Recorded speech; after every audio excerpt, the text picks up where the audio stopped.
عن أبي هريرة رضي الله عنه قال قال رسول الله صلى الله عليه وسلم ما قال عبد لا إله إلا الله قط مخلصا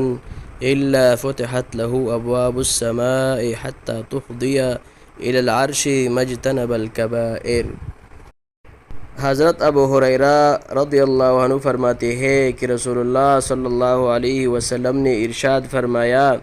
جب کوئی بندہ دل کی اخلاص کے ساتھ لا الہ الا اللہ کہتا ہے تو اس کلمہ کے لیے یقینی طور پر آسمان کی دروازے کھول دی جاتی ہے، یہاں تک کہ یہ کلمہ سیدھا عرش تک پہنچتا ہے،